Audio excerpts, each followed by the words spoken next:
to 5,000 Miles, where we review television and movies. Here on this week's Oh, episode, yeah. we are going to be talking about Rick and Morty Season 8, Episode 8. If that interests you guys, please subscribe. We'd really appreciate it. Vince, I'm excited, brother. This was a good one, man. This was a good one. I texted you and I told you I couldn't wait to talk about this episode. This might be my favorite of the season so far. What was it called? Nomortland. So it's a reference to No Man's Land, and it's about universe traveling Jerry. Yeah, brief synopsis as always. Jerry finds himself in an unbelievably unpredictable situation where he comes to realize that there's this whole swath of other Jerrys existing, operating in cracks left behind in the universe from all of the portal travel that Rick and Morty do in their universe. It's all about Jerry. Rick. They have vague. The other characters have vague involvement with the story, but primarily, we get maybe the Jerryest episode ever. It was very Jerry heavy. The fans love when we get a Jerry episode, and this one did not disappoint. And I was really happy to see that when I went online today to see what the reactions were from people, almost unanimously across the board, people were saying that this was their favorite episode of the season. Absolutely fantastic episode. It really makes you think about how, Jerry is like a loser, but he's in such close proximity to Rick. And Rick, his technology and just who Rick is, opens up all these possibilities for the people in his direct proximity. Even though Jerry is not particularly interesting or spectacular in any way, just because he happens to be near Rick and related to Rick, he has access to this incredible power of all these interdimensional Jerrys being able to travel the multiverse. It gave me like hobo vibes. Like you can tell when he's talking about flipping over the coaster, that's a direct reference to hobos who would like travel around and ride the rails. They used to have secret signals that they would set up to each other to say like, this place is safe. This place has a dog. Be careful. These people will let you stay there for free. These people are really generous. And it seems like these are like interdimensional traveling hobo Jerrys. Eagle Man. He's the Eagle Man now. Eagle Man and Mooch. Yeah, listen, this is canon. This is big time canon. This is a game changer for Jerry. For this to now be the reality that Jerry has this in his background is big time. It thickens the whole story up for me. And It does, definitely. It does in a way that I love. It makes it all richer for me. I enjoyed what they did with this. And you've got really high concept stuff going on. This is the biggest game changer for Jerry since Invisible Garbage Truck. Invisible Garbage Truck Jerry. It's a new franchise. Until he runs out of gas. It's such a cool thing to see Jerry get this little bit of empowerment because, most of the time they shit on Jerry a lot, but it was really cool to see him get this little bit of empowerment. And even though he doesn't have access to a portal gun, he still is able to find a way to kind of like sneak through the cracks of interdimensional travel. From a writing standpoint here we are, 8th episode, where we typically get our vignette type thing. Right? Our Morty's Mind Blowers, our interdimensional cables, and then also the one last year with the rock that saw everything everywhere. I was glad that they saved this episode to 8th. I thought this was a great like classic Rick and Morty episode too, because we got to see one of the things I love about Rick and Morty and that people love is when they go into the different universes and see all these different weird universes. We got to see one that was like all frozen over. We got to see one blah blah blah where blah everybody blah blah says blah blah blah blah. That was really cool. We also got to see one that was like a Picasso universe, and so it really reminded me of in the earlier seasons when they're going through all the universes, and we see the one where like the chair people are ordering the phones And and the ordering the pizzas. pizza, Yeah. and then the pizza people are ordering the chairs and stuff like that.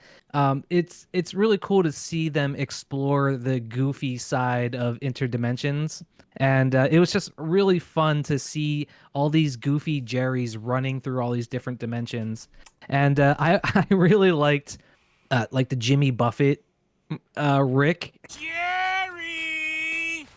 Man, you see where I put the margarita machine? And Jerry, where they're just on the island, and he's like, have you seen where I left the margarita? In the shower. Anchors up, Rick. I'm living a little too anchors up over here. He's definitely living a little too anchors up. That was man, what a fun time. It was what hysterical. a great time. But the writers put a lot of faith in Chris Parnell and Jerry to carry what's going to be a huge episode. I mean, I super look forward to when they get around doing these type of episodes. I really look forward to it because of how much I love some of that other stuff. So they've really put a lot of faith in Jerry and Chris Parnell to carry. They definitely do. And they fucking pulled it off, man. And I didn't think that early Chris on. Parnell I was like, gave a great performance. Killed it. Early on, I was going, shit, man, this is a Jerry thing. Are they going to fuck this up? Resoundingly, no. It was hilarious. No, everybody loves Jerry episodes. We love Jerry episodes. We love Rick and Jerry episodes when they team up together.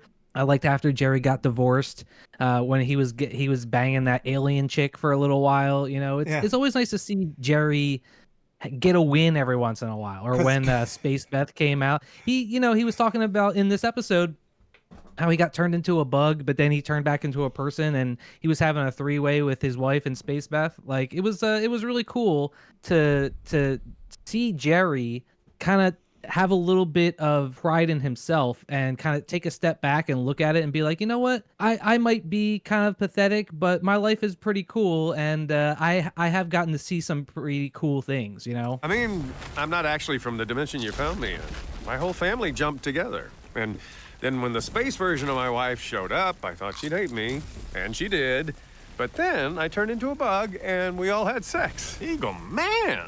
Yeah, no, I thought it was a brilliant perspective check that the writers, they took the opportunity to be like, yo, why don't we remind the audience everything Jerry has done and everything Jerry has been through. So when he's sitting on the roof, to your point, and he says like, well, I did this and I did that and I did this and then I turned it, and they give us a rundown, kind of like a really broad stroke of everything Jerry's done that maybe we haven't taken the time to like look at in a comprehensive way. Thought it was awesome that they gave us that perspective check. That was really cool, and that conversation happened in the Moon Disco Ball universe, where Rick turned the moon into a disco ball. I also really enjoyed seeing the universe where everybody was hippies. There's like a hippie universe, and they're going around the maypole. I thought that was really cool. I always love seeing the writers' takes on what different universes look like, and man, this episode definitely did not disappoint. No, in this case, he's not operating with infinite universes. Jerry doesn't now have access to like every fucking universe like Rick does. He has access to a limited number of ones that they've figured out how to get in and out of. So he's still, you know, it's nice. He's got a breadth of all those Jerrys are aware of which ones are which and which routes are which. You know, he's even like, hey, what are you mapping out new? You mapping new routes and keeping them to yourself? Take it all. We just want to pass through. Oh man, I wanted to talk about Boss Jerry and how he reminded me of Evil Morty, man. Yeah, cool Jerry. He's wearing the leather jacket. Ever since you got that jacket, you turned into a mean guy.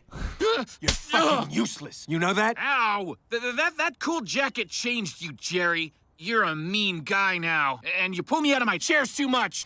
I like seeing that crackhead Rick also, because we haven't seen like a crackhead type Rick since the Rick Lantis mix-up episode. God damn it! Where he's hanging out with the Mortys and he goes, "Damn grandson, you can't."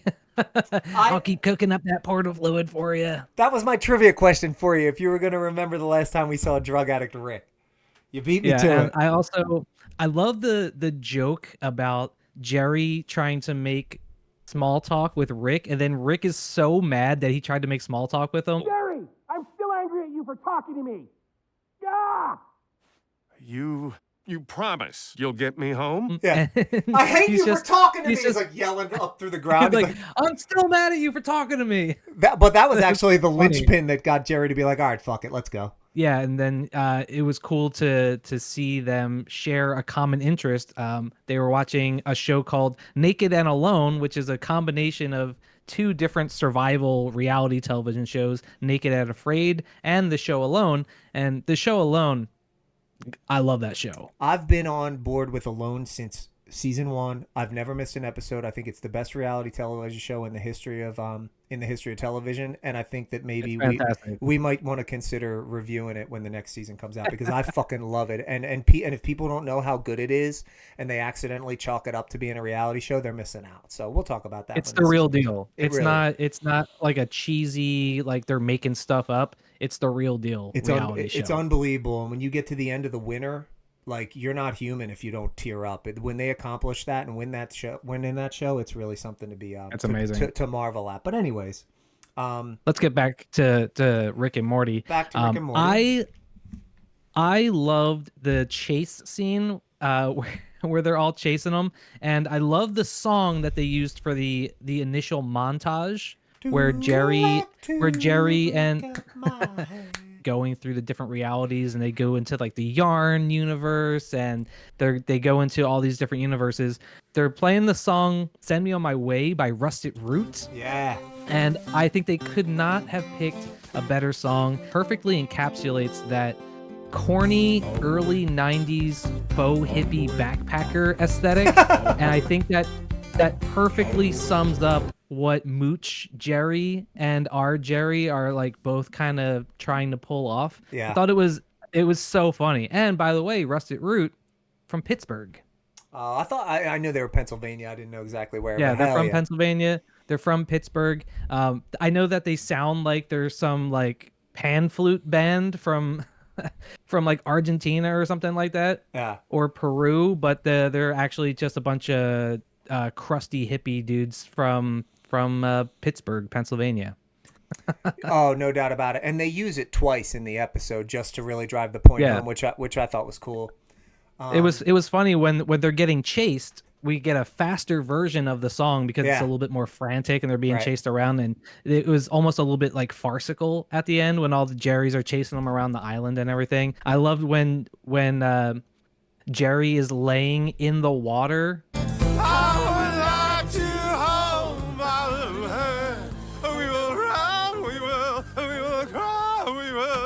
In the Jimmy Buffett universe, and he's like singing the Rusted Root song also.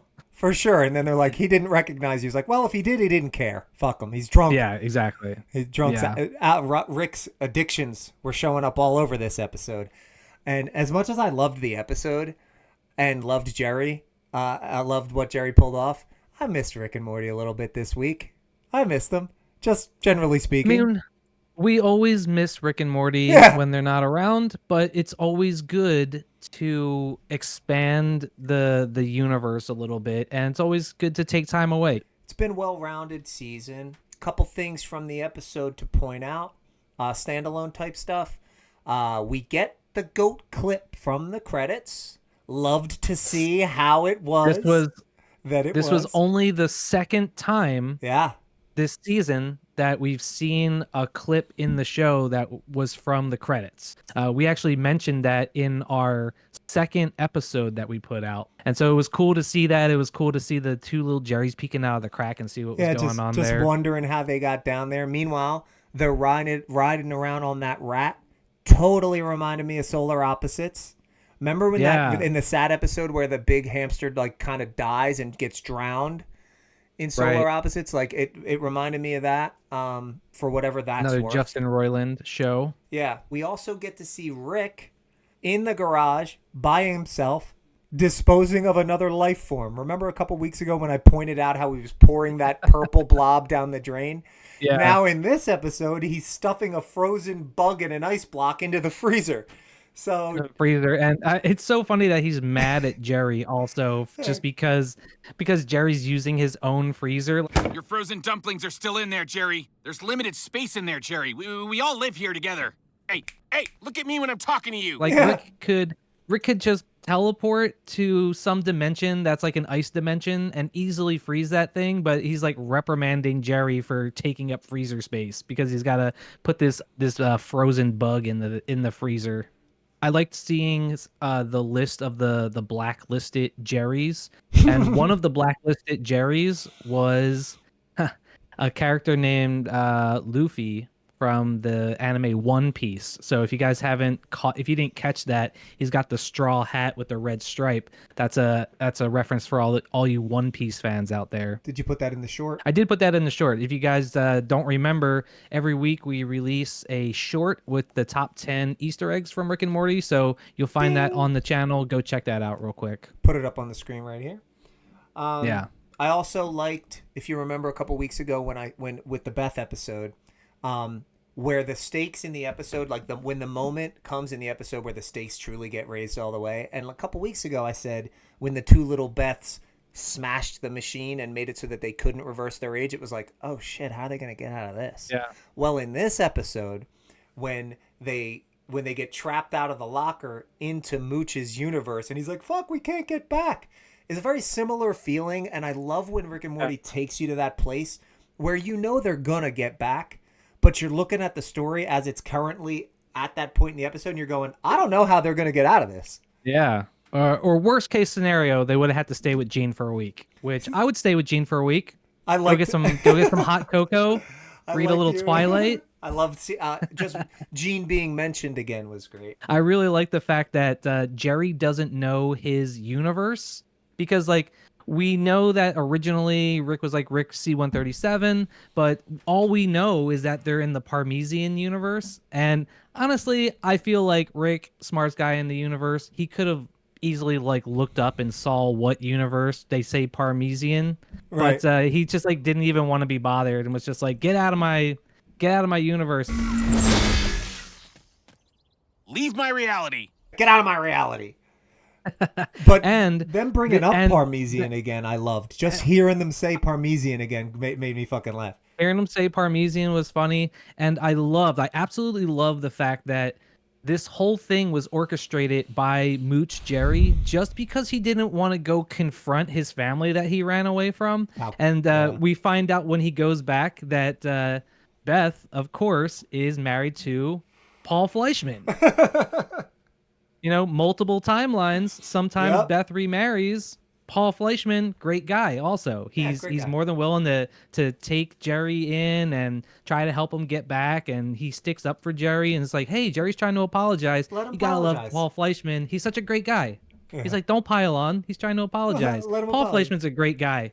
I can see what Beth sees in him, honestly. He's like, oh, Jerry, you're back. There's two of you. Like, no question. He's just cool with it. Yeah. he understands. He totally understands. Gotta love Paul Fleischman. This is the first time that we've even seen Paul Fleischman since season 2, episode 2. Seriously, so it's great. It's great to see him bring that back. And of course, he's got the 5 o'clock shadow. Can we talk about the reveal when we see the whole time? So good. The whole time we just assume, you know, that Mooch Jerry. He's just got a fucking beard. Has the 5 o'clock shadow because, you know, that's just the type of dude that he is. But then when they show up at the house, everyone's got the 5 o'clock shadow. That was the most laugh out loud part of the entire episode. I literally have it jotted down. The, in caps, laugh out loud moment of the episode is the fucking image that we have here as our background. When they showed them, oh my God. For me, that might have even been the biggest laugh that I've gotten the entire season. It just cracked me up seeing that they've been leading it up the whole time. And I don't know if you noticed when they first go back to that universe, they're in the high school football field little shack. The mascot. The utility shack. The mascot, right? The mascot is the Hornet. Yep. The Hornet's got a 5 o'clock shadow. Got a shadow up on the wall. They're laying little crumbs along the way that this is the 5 o'clock shadow dimension, but you don't realize it. Even Paul Fleischman in the first time that we saw him in season 2, Paul Fleischman doesn't have the 5 o'clock shadow. Right. But when we do see him when he answers the door, he's got the 5 o'clock shadow too. But they don't hammer the joke home until you see Morty and Summer and Beth with the 5 o'clock shadow. Oh my God, I lost it. So all right, I've got one more laugh out loud moment, but from an Easter eggy standpoint, because that's what we were just talking about. I did want to ask you if you noticed in that chase, I believe it was in the chase sequence that you were just referencing, that as they're running by a particular Jerry, he's like sitting in a recliner to their left. He's got a fucking Titanic poster on the wall. And he's watching Naked and Alone. And he's watching Naked and Alone. I can't remember the last time they reminded us that Jerry's a huge Titanic dork, besides when they go on the ship very early on in that whole episode. Yeah, every once in a while, we'll see, sometimes in the garage, Jerry will have like a little Titanic model somewhere. But they haven't really brought it up. And that was all the way back in, that was season 1, where they go to the Titanic thing, where it's established that Jerry is a big Titanic fan. And so you love to see them calling back to Jerry's love of Titanic. Fast forward back to the laugh out loud moment. When they go upstairs and towards the end of the episode and Beth sees him and he's like, he's up here. What were you even doing up here? Oh, you know, just taking some me time. Gross! Well, I wasn't jerking off, if that's what you're implying. Ew, what the fuck? He's up in the bedroom. And they walk in, and then he's just like, I needed a little me time. And they all go, ooh. And he's like, I wasn't jerking off. But the fact that they had him say, I wasn't jerking off to his kids, also, like, belly laughed me. I don't know why. Maybe I just didn't expect him to use that terminology. But between the 5 o'clock shadow and Jerry saying, I wasn't jerking off, those were my laugh out loud moments of the episode for sure. Here's a little question for you. Yeah. Did you guess the tag? So on this week's segment of Guess the Tag, I will tell you that I did not guess it. I will tell you what my guess was after you tell me whether or not you got it right. I am happy to say, damn it, I guessed the tag. Fuck you. What did you say? I was watching it, and I was sitting there. I was watching it with my wife, and when the credits came up, we paused it. And we played a little guess the tag, and I had a couple things that I was kicking around, and then right as I was about to unpause it, I was like, you know what? I think it's gonna be yak piss. I think it's gonna be something with them watching the show, and it's gonna be something with the guy drinking the yak piss. Yeah. And we unpaused it, and I laughed so hard. I was like, I knew it was gonna be the guy with the yak piss. It made me laugh so hard. And it's true. If you watch that guy, he does seem a little excited to drink the yak piss. And he could probably live on it for like 3 weeks if he needed to. Yeah. So I'm proud to say, and I have a witness as well, that I did guess the tag. Well, congratulations. It's quickly becoming one of my favorite games to play now when I watch Rick and Morty. And the reason that I picked Cool Jerry or Boss Jerry or Smart Jerry or however we're referring to him was because I thought it would have actually been valuable to the overall plot to know whether or not he's still alive. Because if he is still alive, he could be reused in some capacity, just like Evil Morty. Yeah, he's such an impactful character as well. Because like that version of Jerry's never been seen before, and he could have some kind of influence, blah, blah, blah. Do you think that is an entirely circumstantial thing, that these portals are arising? Or do you think that maybe on some level, Rick kind of sets up some of these portals to give Jerry something to do, almost like a Jerry Barry type of thing, or the way you give a hamster those hamster tubes so that they can kind of like go explore and move around the house and have something to do?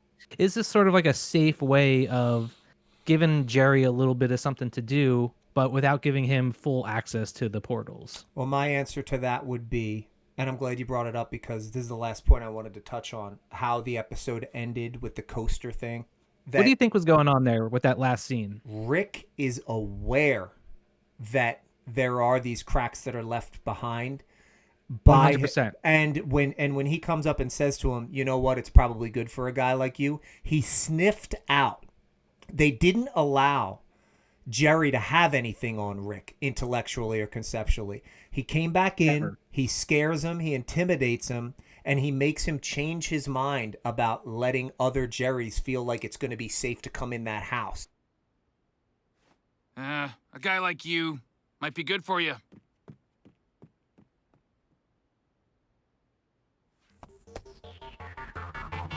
Because now Jerry knows that Rick knows that he's aware of these cracks in the universe. So Rick is aware that they're there. He doesn't give a shit that they're there. And now that his Jerry knows that he's there, he's going, all right, go ahead, have fun. But technically, if some of these other Jerrys come in here, there's no telling what Rick might do to them.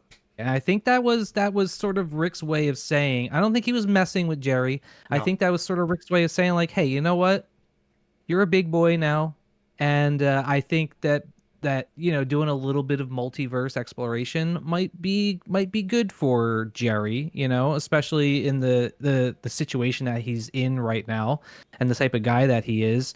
It kind of led me to believe that maybe Jerry second thought himself. Like maybe he made Jerry doubt himself a little bit. Like, yeah, I had some fun and I went on this cool little adventure, but maybe I'm not cut out for this because look at me, I almost got stuck.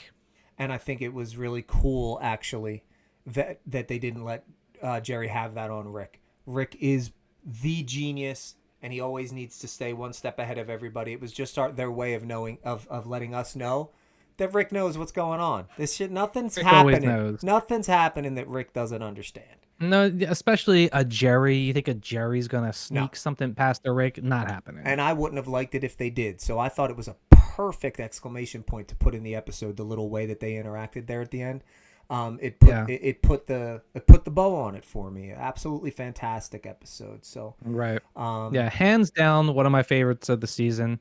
Now, where would you rank this? okay, so what we've been doing in the past weeks is we've been actually go ahead and doing our like full list of like where it stands. But what I wanted to say is, instead of doing that this week, you can tell me where the 8th episode falls in the list for you. But let's not do the list this week. Let's take the next 2 weeks to make sure that we watch all of them again so that our final 10th week list is ready to rock when we get here. Does that sound like a fair I think idea? at the end of the season, we can do like a solid ranking list. Yeah. But as for right now, temporarily, I'm gonna say just for the time being, I think I'm gonna put this as like maybe number 2. I'm putting gonna it at say number this 3. is like I'm putting it as like number 2 out of 8. I'm gonna go ahead and say. I got it at 3. The German 3. Oh yeah, you gave yourself away. This Yeah. is the American 3. I've got it at number 3. I've got it at number 3, and I don't feel like talking about the rest of the list. It's a little laborious, and it's getting a little muddied with so many episodes now. But I am comfortable in my top 3. My top 3 are the first, the third, and this episode are my top 3 of the season so far. Yeah, I know a lot of people are putting this in like sort of like their top 5 or top 10 of all time episodes as well, which is really strong. So I'm just happy to see that we got an episode that was universally praised across the board. All the fans are loving this episode, and so I gotta say, great job. They did a great job this week. Love it. You love to see it. So excited. Yeah, and what did you think of the episode? What did we get right? What did we get wrong? Did you enjoy it? Let us know in the comments. Also, since we're still a new channel, it definitely helps us out if you like and subscribe. So it means so much to us, guys. We appreciate all the views and everything and all the love we've been getting so far. So don't forget to like and subscribe and ring that bell and all that nonsense. Yeah, and make no mistake, we're here to stay. You can trust us. We're gonna be here. We're gonna be doing this thing. So, yeah. Anything you can do to help us out, we'd appreciate it. And Vince, can you take us out this week? Well, I guess the only thing left to say is that's the way the news goes. Thanks a lot, guys. See you next